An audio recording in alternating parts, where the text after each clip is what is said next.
ஆன்மீகத்தின் வழி நடக்கும் அன்பு உள்ளங்களே, உங்கள் அனைவருக்கும் வணக்கங்க. நாம இன்னைக்கு இந்த பதிவுல கன்னிராசி அன்பர்களுக்கு பிறந்திருக்கக்கூடிய ஆணி மாதம் எப்படிப்பட்ட மாதமா அமைய போகுது, என்ன விஷயங்கள் எல்லாமே நீங்க நினைச்ச மாதிரி நடக்கும். நீங்க நினைச்ச விஷயத்தில் இருந்து ஏதாவது சின்ன சின்ன தவறுகள் கூட நடக்கலாம். அந்த தவறுகளை எப்படி சரி செஞ்சா நன்மைகளை நீங்க பெற முடியும், சாதகமா என்னெல்லாம் நடக்கும், பாதகமா என்னெல்லாம் நடக்கும், பாதகமான விளைவிலிருந்து தப்பிக்க நீங்க என்ன செய்யணும், இந்த மாதம் உங்களுக்கு பொதுவாகவே எப்படிப்பட்ட மாதமா அமைஞ்சிருக்கு, உங்களுடைய குடும்பம், தொழில், வாழ்க்கை முறையில வரக்கூடிய மாற்றங்கள் என்ன, இது பத்தின முழுமையான தகவலையும் தாங்க உங்களுக்காக இந்த பதிவுல நாங்க சொல்லியிருக்கோம். இந்த பதிவு நீங்க பயன்பெறும் வகையில் அமையும், அதனால ஸ்கிப் பண்ணாம முழுமையா பாருங்க. நீங்க இப்பதான் ஃபர்ஸ்ட் டைம் நம்மளோட சேனலை பாக்குறீங்க அப்படின்னா மறக்காம சப்ஸ்கிரைப் பண்ணி வச்சுக்கோங்க. இந்த கன்னி ராசி அப்படின்னு சொன்னாலே நம்ம தினமும் பார்க்கக்கூடிய ராசியில 6வதா வரக்கூடியது. இந்த ராசியில வந்துட்டு உத்திரம், அஷ்டம், சித்திரை இந்த 3 நட்சத்திரங்களும் அடங்கி இருக்கு. இந்த 3 நட்சத்திரக்காரர்களுக்குமே உங்களோட வாழ்க்கையில மேன்மை அடையணும் அப்படின்னு நினைச்சீங்கன்னா நீங்க கட்டாயம் ஒரு விஷயம் செய்யணும். அது என்ன விஷயம் அப்படிங்கிறதுமே இந்த பதிவுல சொல்லியிருக்கோம், முழுமையா பாருங்க. கட்டாயம் அந்த ஒரு விஷயம் நல்ல தகவலா அமையும். புதன் பகவான ராசி அதிபதியா கொண்டிருக்கக்கூடிய நீங்க உங்களோட வாழ்க்கையில மேன்மை அடையவும் சிறப்பா வாழ்வதற்கும் இந்த மாதம் எப்படிப்பட்டதா அமைஞ்சிருக்கு அப்படின்றத பார்க்கலாம். எந்த ஒரு விஷயத்தையுமே தெளிவா சிந்திச்சு உறுதியா செயல்படக்கூடியவங்க தான் கன்னிராசி அன்பர்கள். நீங்க ரொம்பவுமே மன வலிமையோடு நினைச்ச விஷயத்த சாதிக்கும் ஆற்றல் உங்ககிட்ட இருக்கும். அது மட்டும் இல்லாம துணிவோடு செயல்பட்டு எந்த ஒரு விஷயத்தையுமே நின்று நிதானமா செயலாற்றி வெற்றி பெறக்கூடிய இயல்பு கொண்டவங்க கன்னிராசி அன்பர்கள். நீங்க இப்போ ஒரு நபர் உங்களுக்கு பிடிச்சவங்களா இருந்தா அவங்களுக்காக எந்த ஒரு விஷயத்தையுமே தயங்காம செய்யக்கூடியவங்களா இருப்பீங்க. அதே போல உங்களுக்கு அவங்க பிடிக்கல, கூட இருக்கிறவங்க செய்யற விஷயம் பிடிக்கல அப்படின்னா அந்த விஷயத்துல தலையிடவும் மாட்டீங்க, அவங்களுக்கு எந்த ஒரு உறுதுணையும் செய்ய மாட்டீங்க. அந்த விஷயம் பிடிக்கல அப்படிங்கறத மூஞ்சுக்கு நேராக சொல்லிடுவீங்க. அதே போலதான் நியாயத்திற்கு உறுதுணையா கூட நிற்பீங்க. அநியாயத்தை கண்டா வெறுத்து ஒதுக்கிடுவீங்க. ஒரு மனிதன் செய்யக்கூடிய சரி எது தவறு எது அப்படிங்கிறத மூஞ்சுக்கு நேராக உடனுக்குடன் சொல்லக்கூடிய இயல்பு கொண்டவங்க தான் கன்னிராசி அன்பர்கள். நீங்க எல்லோருக்குமே உதவக்கூடிய இயல்பு இருக்கும். ஏழை எளியவங்களுக்கு என்ன உதவுவீங்க. திடீர்னு ஒருத்தங்க ஏதாவது ஒரு விஷயம் இல்லைன்னு சொல்லிட்டாங்கன்னு வச்சுக்கோங்களேன், அதை உடனடியே செஞ்சு கொடுப்பீங்க. பிடிச்சவங்களுக்காக எந்த ஒரு விஷயத்தையுமே செஞ்சு அவங்களோட மனதுல சந்தோஷத்தை நிலை நிறுத்துவதற்கான செயல்கள்ல ஈடுபடுவீங்க. குடும்பத்துல இருக்கிறவங்களுக்காகவுமே பாடுபடக்கூடியவங்களா இருப்பீங்க. இந்த கன்னிராசி அன்பர்கள் கிட்ட இருக்கக்கூடிய மிகவும் சிறப்பான ஒரு குணம் என்ன தெரியுமா, சேமிக்கக்கூடிய பழக்கம் தான். கையில எவ்வளவு காசு இருந்தாலுமே இருக்கிற மாதிரி காமிச்சுக்கவே மாட்டீங்க. அதே போல ஒரு செலவு செய்யறதா இருந்தாலும் அதை பல தடவை யோசிச்சு செய்வீங்க. இந்த செலவு தேவையா, இது நமக்கு வேணுமா அப்படின்னு ஒரு முறைக்கு பல முறை யோசிச்சுதான் சின்ன சின்ன செலவு கூட செய்யக்கூடிய நபர்களா கன்னிராசி அன்பர்கள் பெரும்பாலும் இருக்கீங்க. இந்த இயல்பு எதனால வருது அப்படின்னு பார்த்தா, உங்களுடைய ராசி அதிபதி புதன் பகவான் இவர் வந்துட்டு எந்த ஒரு விஷயத்தையுமே நியாயமா செயலாற்றக்கூடியவரா இருப்பாரு. ஆடம்பரத்துக்குலாம் இவர் முக்கியத்துவம் கொடுக்கவே மாட்டாரு. இந்த இயல்பு வந்துட்டு உங்களுக்கு கண்டிப்பா இருக்கும். ஆடம்பரத்திற்கெல்லாம் நீங்க முக்கியத்துவம் தரவே மாட்டீங்க. எவ்வளவு காசு பணம் இருந்தாலுமே இருக்கிறது போல காமிச்சிக்க மாட்டீங்க. எளிமைதான் உங்களுக்கு ரொம்பவுமே பிடிச்ச விஷயமா இருக்கும். அதே போல எந்த இடத்துலயுமே சுத்தமா இருக்கணும் அப்படிங்கறதுல ரொம்பவுமே குறிக்கோளா இருப்பீங்க. அசுத்தம் உங்களுக்கு பிடிக்கவே பிடிக்காது.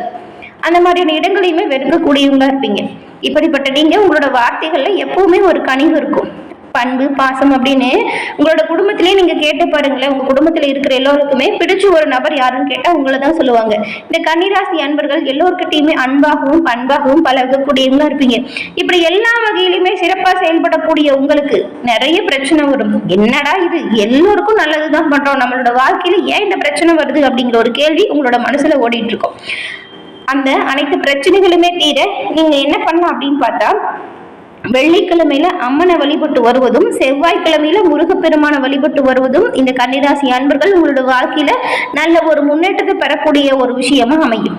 வெள்ளிக்கிழமையில உங்களோட வீட்டிற்கு அருகில் எந்த ஒரு அம்மன் ஆலயம் இருந்தாலும் சரி, எலுமிச்சை பழ தீபம் ஏற்றி வழிபட்டு பாருங்கள். அதே போல செவ்வாய்க்கிழமையில முருகப்பெருமானுக்கு நீங்க நெய் தீபம் ஏற்றி வழிபட்டு வாருங்கள். கட்டாயம் உங்களோட வாழ்க்கையில நல்ல ஒரு முன்னேற்றம் வருவதை நீங்க கண்கூட காண முடியும்.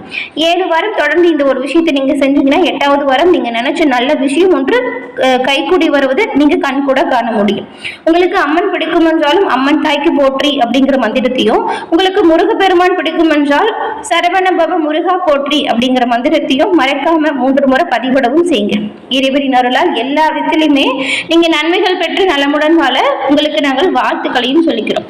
அதே போல ஜோதிட ரீதியாக வரக்கூடிய அனைத்து பிரச்சனைகளுக்குமே எளிய முறையில தீர்வு பெறணும் அப்படின்னு நினைச்சீங்கன்னா டிஸ்கிரிப்ஷன்ல நம்பர் கொடுத்துருக்கோம், பயன்படுத்திக்கோங்க. இப்ப நம்ம கன்னிராசியில் இருக்கக்கூடிய உத்திரம், அஸ்தம், சித்திரை 3 நட்சத்திரக்காரர்களுக்கும் இந்த மாதத்தின் அமைப்புகள் என்ன மாதிரி உருவாகி இருக்கு அப்படிங்கிற ஒரு விஷயத்தை இப்ப பார்க்கலாம். முதல்ல உத்திரம் 2, 3, 4ஆம் பாதம் கொண்ட உங்களுக்கு தெளிவாக சிந்திச்சு உறுதியா செயல்படக்கூடியவங்க தான் நீங்க. உங்களுக்கு இந்த மாதம் மிகவும் ஒரு யோகமான மாதம். உங்கள் நட்சத்திராதிபதி சூரியன் ஜீவனஸ்தானத்துல சஞ்சாரம் செய்யறதுனால வியாபாரம் வளர்ச்சி பெறும், தொழிலில நல்ல முன்னேற்றம் வரும், பணியில் ஏற்பட்டிருந்த பிரச்சனைகள் முடிவிற்கு வரும், நீங்க எதிர்பார்த்த இடமாற்றங்கள், பதவி உயர்வு உண்டாகும். வேலைக்காக நீங்க முயற்சி செஞ்சுட்டு இருந்தீங்கன்னா நீங்க எதிர்பார்த்த முயற்சி இப்பொழுது நன்மையை கொடுக்கும். சிலருக்கெல்லாம் புதிய தொழில் தொடங்கக்கூடிய வாய்ப்பு கூட கிடைக்கும். அரசியல்வாதிகளுக்கு செல்வாக்கு உயர்ந்து காணப்படும், எதிர்பார்த்த வாய்ப்புகள் வந்து சேரும். குடும்பத்தில் இருந்த நெருக்கடிகள் காணாமல் போயிடும். ஜூலை 3 வரைக்குமே ராசிநாதன் உங்களுக்கு சாதகமா சஞ்சாரம் செஞ்சிருக்கிறாரு. இவர் சாதகமா இருக்கிறதுனால நீங்க எதிர்பார்த்த வரவுகள்ல இருக்கக்கூடிய தடைகள் நீங்கி எதிர்பார்த்த வரவுகள் சீரா அமையும். புதிய ஒப்பந்தங்களுமே கையெழுத்தாகும். புதிய இடம், வீடு, வாகனம் வாங்கக்கூடிய கனவு நனவாகும். விரைய ஸ்தானத்தில் கேது செவ்வாய் சஞ்சாரம் செய்யறதுனால செலவு விஷயத்துல நீங்க கவனமா இருக்கணும். விவசாயிகள் விளைச்சல்ல முழுமையான கவனத்தை செலுத்துறது நல்லது. சீருடை பணியில் இருக்கிறவங்களுக்கு அலைச்சல் கொஞ்சம் அதிகரிக்கும். வியாபாரிகள் முதலீட்டுல கவனமா இருக்கணும். எடுக்கும் முயற்சிகள் வெற்றி வாய்ப்பை கொடுக்கும். பெண்களின் நிலையில நல்ல ஒரு முன்னேற்றம் வரும். கணவன் மனைவிக்குள் இணக்கம் வரும். மாணவர்களுக்கு படிப்பு விஷயத்துல அக்கறை அதிகரிக்கும். அதன் பிறகு அஸ்தம் நட்சத்திரக்காரர்களுக்கு மன வலிமையோட நினைச்ச விஷயத்த சாதித்து வரக்கூடிய உங்களுக்கு இந்த மாதம் அதிர்ஷ்டம் நிறைந்த ஒரு மாதம். ஏன் அப்படின்னா குரு பகவான் ஜீவனஸ்தானத்துல சஞ்சாரம் செஞ்சாலும் அவருடன் சஞ்சரிக்கும் சூரியனால உங்களுக்கு பதவி பொறுப்புகள்ல நெருக்கடி விலகும். இதுவரைக்கும் இருந்த பிரச்சனைகள் தீரும். குருவின் பார்வை தன குடும்ப வாக்கு மற்றும் சுகசத்ரு ஸ்தானத்துல கிடைக்கிறதுனால இதுவரைக்கும் இருந்த பிரச்சனைகள் நீங்கி உங்களோட மனதுல நிம்மதி உருவாகும். எதிர்பார்த்த பணவரவு சீரா இருக்கும். கொடுத்த வாக்கு காப்பாற்ற முடியும். இதன் மூலம் உங்களுடைய எதிர்பார்ப்புகள் அனைத்தும் பூர்த்தியாகும். உடல் பாதிப்பு விலகும். எதிரி தொல்லை நீங்கும். இதுவரைக்கும் இருந்த பிரச்சனைகள் கூடிய விரைவில் முடிவிற்கு வந்துடும். ராகு சனியின் சஞ்சாரம் சாதகமா இருக்கிறதுனால இந்த காலகட்டம் ஒரு யோகமான காலமா அமைஞ்சிருக்கு. எடுத்த வேலைகளை உங்களால முடிக்க முடியும். அதற்கேற்ற ஆதாயமும் கிடைக்கும். செல்வாக்கு உயரும். அரசியல்வாதிகளுக்கு நல்ல ஒரு முன்னேற்றக்கூடிய அடையக்கூடிய காலம். புதிய பொறுப்பு பதவி என ஒரு சிலருக்கு வரும். ராசிநாதன் ஜூலை 3 வரைக்குமே சாதகமா சஞ்சாரம் செய்யறதுனால உங்கள் எண்ணங்கள் ஈடேறும். தொழில் வியாபாரத்தில் நெருக்கடி நீங்கும். புதிய ஒப்பந்தம் கிடைக்கும். புதிய இடம் வீடு வாங்கும் முயற்சி வெற்றி வாய்ப்பை கொடுக்கும். மாணவர்களுக்கு படிப்பு விஷயத்தில் அக்கறை அதிகரிக்கும். சுக்கிரன் சஞ்சாரம் மாதம் முழுவதும் சாதகமா இருக்கிறதுனால பொன் பொருள் சேர்க்கை உண்டாகும். சங்கடங்கள் உங்களை விட்டு விலக ஆரம்பிக்கும். பொன் பொருள் சேர்க்கை சிறப்பாகவே இருக்கும். விரயஸ்தானத்தில் செவ்வாய் கேது சஞ்சாரம் உடல் நலனில் அக்கறையை பார்க்க சொல்லுது. எதிர்பாராத செலவுகளுமே ஏற்படலாம், கவனமா இருக்கு. சித்திரை 1, 2 பாதம் கொண்ட உங்களுக்கு துணிவோடு செயல்பட்டு கூடியவங்க தான் நீங்க. உங்களுக்கு இந்த மாதம் நிதானமா செயல்பட்டா நினைச்ச விஷயத்தை சாதித்து கொள்ள முடியும். ராசி அதிபதி ஜூலை 3 வரைக்குமே சாதகமா இருக்காருன்னு சொன்னாலையா, இதனால உங்களுக்குமே பல வகையிலுமே நன்மை வந்து சேரும். மாதம் முழுவதுமே நட்சத்திர அதிபதி செவ்வாய் கேது பகவானோடு இணைஞ்சு விரைய ஸ்தானத்துல சஞ்சாரம் செய்யறதுனால ஏதாவது ஒரு வகையில செலவு வந்துகிட்டே இருக்கும். வரவுமே அதுக்கேற்ப வரும். 10ல் சஞ்சரிக்கும் சூரியன் 6ஆம் இடத்தில் குரு பார்வையோடு சஞ்சாரம் செய்யறதுனால சனியும் ராகுவும் மாதம் முழுவதுமே சுக்கிரனுடன் இணைந்து இருக்கிறதுனால எதிர்பார்த்த முன்னேற்றங்கள் உங்களுக்கு உண்டாகும். வசதி வாய்ப்புகள் அதிகரிக்கும். கௌரவம் உண்டாகும். பணியில் எதிர்பார்த்த இடமாற்றம் வரும். பதவி உயர்வு கிடைக்கும். வியாபாரத்துல நீங்க செய்யக்கூடிய ஒவ்வொரு விஷயங்களுமே நல்ல ஒரு முன்னேற்றத்தை கொடுக்கும். வியாபாரத்தில் லாபம் வரும். தொழிலில் இருந்த தடை விலகும். புதிய முயற்சி சாதகமான வாய்ப்பை கொடுக்கும். அரசு வழியில் அனுமதி கிடைக்கும். வெளிநாடு செல்ல மேற்கொண்ட முயற்சி வெற்றி வாய்ப்பை கொடுக்கும். உடல் பாதிப்பு விலகும். எதிர்ப்புகள் இல்லாமல் போகும். வழக்கு விவகாரங்கள் சாதகமா நடக்கும். மனதில மகிழ்ச்சி அதிகரிக்கும். வாழ்வில் புதிய பாதை உண்டாகும். பெரும்பாலும் கன்னிராசி அன்பர்களுக்கு இந்த மாதத்துல கிரக நிலைகளை பார்த்தா சாதகமான வாய்ப்புகள் பலவும் இருக்கு. எல்லா விஷயத்திலுமே எச்சரிக்கையாகவும் கவனமாகவும் செயல்பட்டா வரக்கூடிய பாதகமான செயலிலிருந்து விடுபட முடியும்.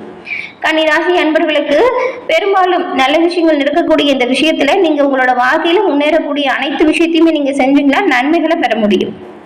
என்ன கன்னிராசி அன்பர்களே, இந்த பதிவு நீங்க பயன்பெறும் வகையில் அமைஞ்சிருக்கும் அப்படின்னு நினைக்கிறோம். இந்த பதிவு பிடிச்சிருந்தா லைக் பண்ணுங்க, ஷேர் பண்ணுங்க, கமெண்ட் பண்ணுங்க. நீங்க இப்பதான் ஃபர்ஸ்ட் டைம் நம்மளோட சேனலை பாக்குறீங்க அப்படின்னா மறக்காம சப்ஸ்கிரைப் பண்ணி வச்சுக்கோங்க. அப்படியே கூட வர பெல் ஐக்கானை கிளிக் பண்ணி வச்சீங்கன்னா நாங்க போட்ட பதிவுகள் உடனுக்குடன் உங்களை வந்தடையுங்கிறது தெரிவிச்சுக்கிறோம். நன்றி நேயர்களே.